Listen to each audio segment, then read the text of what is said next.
ಒಂದು ಸರ್ಕಾರ ಇದೆ. ಡಾಕ್ಟರ್ ಹೋಗಿ ನಮ್ದು ರಸ್ತೆ ಒಂದು ಕೆಟ್ಟೋಗಿದೆ, 1 ಕೋಟಿ ರೂಪಾಯಿ ಅನುದಾನ ಕೊಡಿ ಅಂತ ಕೇಳಿದ್ರೆ ಈ ಸರ್ಕಾರದ ಹತ್ರ ದುಡ್ಡಿಲ್ಲ. ನಮ್ಮ ಭತ್ತ ಬೆಳಿಲಿಕ್ಕೆ ಒಂದು ಕೆನಾಲ್ ಮಾಡಿಕೊಡಿ, ಒಂದು ಸ್ವಲ್ಪ ರೈತರಿಗೆ ನೀರಾವರಿ ವ್ಯವಸ್ಥೆ ಮಾಡಿಕೊಡಿ ಅಂದ್ರೆ ದುಡ್ಡಿಲ್ಲ.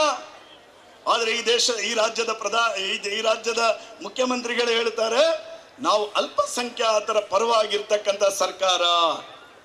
ಅದು ನಾವು ಯಾವತ್ತಾದ್ರೂ ಯೋಚನೆ ಮಾಡಿದ್ವಾ?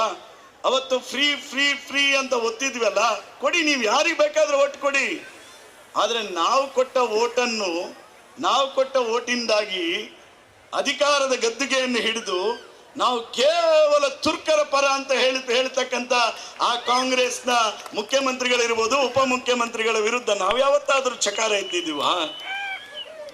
ಇವತ್ತಿನ ಪರಿಸ್ಥಿತಿ ಯಾಕೆ ನಾನು ಇದನ್ನು ಹೇಳ್ತೇನೆ ಅಂತ ಹೇಳಿದ್ರೆ, ಹಿಂದೂಗಳಾಗಿರತಕ್ಕಂಥವ್ರು